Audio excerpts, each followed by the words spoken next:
नवरात्रि का पावन पर्व है। आज दूसरा दिन है।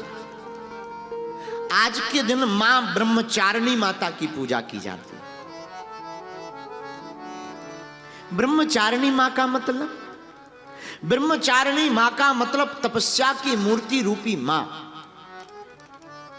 जो तप का आचरण लेकर के विराजमान हो, ऐसी मां का पूजन किया जाता है। और जो भी साधक ब्रह्मचारिणी माता के तप के स्वरूप का ध्यान करता, पूजन करता, व्रत करता है, वह साधक कितना भी कठिन परिस्थितियों में फंस गया हो, मां ब्रह्मचारिणी माता की कृपा से वह प्रत्येक संकट से बाहर निकल आता है। और हम लोग देवी महात्म्य पर चर्चा कर रहे हैं कल से। एक चौपाई बड़ी प्यारी रामचरितमानस के लिए, और चौपाई बड़ी अद्भुत। सुंदर सहज सुशील सयानी, सुंदर सहज गाइए। सुशील सयानी, सुंदर सहज सुशील सयानी,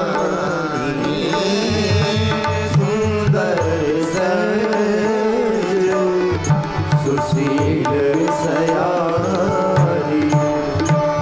नाम उमा अंबिका भवानी, नाम उमा अंबिका भवानी, नाम उमा अंबिका भवानी, नाम उमा अंबिका भवानी। देवी पूजे पद कमल तुम्हारे, देवी पूजे पद कमल तुम्हारे, सुर नर मुनि सब होई सुखारे, सुर नर मुनि सब होई सुखारे। माता जी का नाम उमा अंबिका भवानी। एक बात बोले, नास्ति मात्र समा छाया, नास्ति मात्र समः गति, नास्ति मात्र समम त्राण, नास्ति मात्र समः प्रिया। माता के समान न कोई छाया है, माता के समान न किसी की कृपा होती है, माता के समान ना तो कोई दुनिया में रक्षक हो सकता है, और माता के समान बालक को कोई प्रिय होता भी नहीं है। अब वो धन्य होते हैं जिनकी मां होती है। कल हमने कथा की जब प्रारंभ की शुरुआत की थी, तब आपसे कहा था, आत्मा, महात्मा, परमात्मा तीनों में मां लगा है। आत्मा में भी मां, महात्मा में भी मां, परमात्मा में भी मां।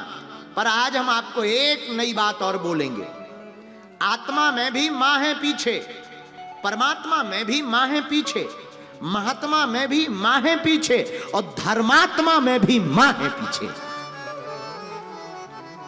धर्मात्मा भी बिना मां के नहीं हो सकता। किसके बिना? मां के बिना। मां से कोई महान, मां से महान दुनिया में कोई नहीं हो सकता। क्यों? मां के एक हाथ में ममता होता है, तो मां के दूसरे हाथ में संस्कारों की गंगा होती है। मां बड़ी दयालु होती है। जब नवरात्रि का पावन पर्व की बात हो रही थी, हम विचार कर रहे थे कि क्या सुनाएंगे, लेकिन जब कल कथा करने आए तब भी सोच रहे थे कि हम क्या सुनाएंगे, हम पे क्या आएगा। कभी वो देवी माता के बारे में बोला नहीं, क्या है। लेकिन जब कल दर्शन करके आए, और हम और इस कथा के मुख्य यजमान श्री प्रवीण कोटक जी, आप भी साथ में थे। हमने वहां प्रणाम किया, गद्दी को प्रणाम किया, माँ को प्रणाम किया। दर्शन किया, श्री हनुमान जी के दर्शन किए, बढ़िया शिखर का दर्शन किया अंबा जी का, और प्रणाम करके वापस आए। और जैसे ही व्यासपीठ पर बैठे तो कल और आज दोनों दिनों का हमारा निजी अनुभव है। अब हम ये सोच रहे हैं कि और क्या क्या बोल दें, मन में आ रहा है ये बोल दें, ये बोल दें।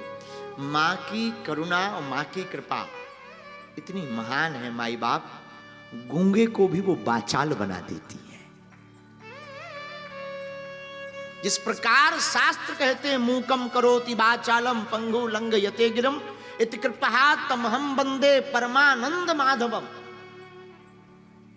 कोई मूक व्यक्ति हो, गूंगा, तो वो वाचाल हो जाता, लंगड़ा व्यक्ति पहाड़ चढ़ जाता, लेकिन बोले किसकी कृपा से?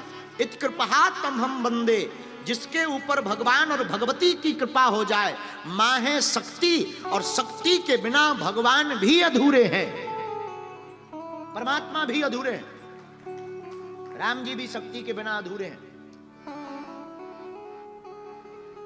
रामचरितमानस में वर्णन आया, आहा, राम जी जनकपुर गए। जनकपुर जब गए तो सखियां विनोद करती राम जी से, क्यों जनकपुर में आपको, जनकपुर आए हो? राम जी बोले हाँ आए हैं। सखियां विनोद करते हुए, जब विवाह हो गया तो विनोद करती हुई, वहां की सखियां होती हैं, सालियों की मजाक होती है, साली लगने में जो होती वो विनोद करती। तो विनोद करते हुए सखियां कहती हैं एक बात बताओ, क्यों चिट्ठी गई थी कि ऐसे ही आ गए? कोई निमंत्रण गया, ऐसे ही आ गए? राम जी तो कुछ नहीं बोले, सीधे साधे मौन बैठे। लक्ष्मण जी बोले गई थी। सखियां बोली गई थी तो दिखाओ। लक्ष्मण जी बोले दिखा तो नहीं सकते। सखियां बोली तुम बहुत झूठबाज हो, हम तुम्हें जानते हैं, हम तुम्हारी नहीं मानेंगे। तुम्हारे बड़के भैया अगर कह दें कि चिट्ठी गई थी तो हम उनकी बात को ही जबान को मान लेंगे। लक्ष्मण जी धीरे से बोले कह दो गई थी चिट्ठी। राम जी बोले हम झूठ नहीं बोल सकते। क्यों झूठ बोले जब नहीं गई थी? अगर हम कह देंगे कि गई थी चिट्ठी, वो कहेंगी कहाँ है, दूसरा झूठ बोलना पड़ेगा कि है नहीं। एक झूठ दूसरे झूठ को जन्म देता है, इसलिए हम झूठ बोलेंगे ही नहीं। लक्ष्मण जी बोले ससुराल में भी मजाक में झूठ नहीं बोल सकते। कौन सा कोर्ट में बैठे हैं जो गीता पर हाथ रखा है? राम जी ने भी मुस्कुरा कर कहा लक्ष्मण खबरदार, गीता पर हाथ नहीं रखा पर सीता का हाथ तो पकड़ा है। गीता पर हाथ नहीं रखा पर सीता का हाथ पकड़ा है, और सीता का हाथ पकड़ा है। तो लक्ष्मण जी धीरे से बोले सीता कौन है? राम जी बोले सीता है शक्ति, और शक्तिमान हम तभी बनेंगे जब शक्ति होगी। और सखियों ने भी विनोद करते हुए यही कहा। सखियां बोली सुनो क्या? लक्ष्मण जी बोले तुम हमें जानते नहीं, हमारे भाई साहब कितने खतरनाक हैं। सखियां बोली क्या खतरनाक है? लक्ष्मण जी बोले इतने खतरनाक हैं जो धनुष किसी से नहीं टूटा, टूट गया, छूते ही टूट गया। काहू ना लखा रहे सब ठाड़े, किसी ने देखा नहीं पर धनुष टूट गया। तो सभी सखियां बोली वो तुम्हारी कृपा नहीं है, वो तो हमारी बहन जी की कृपा है। लक्ष्मण जी बोले तुम्हारी बहन जी की कहां कृपा? अरे बोले हम सब देख रहे थे। सखियां बोली जब तुम्हारे भाई साहब गए थे तब गौर से देख के पसीना आ रहा था इनको। वो तो ना जानकी जी मुस्कुराए, ना गणेश जय गज बदन गणेश भगवान को प्रार्थना करें, ना तुम्हारे भाई धनुष तोड़ पाए।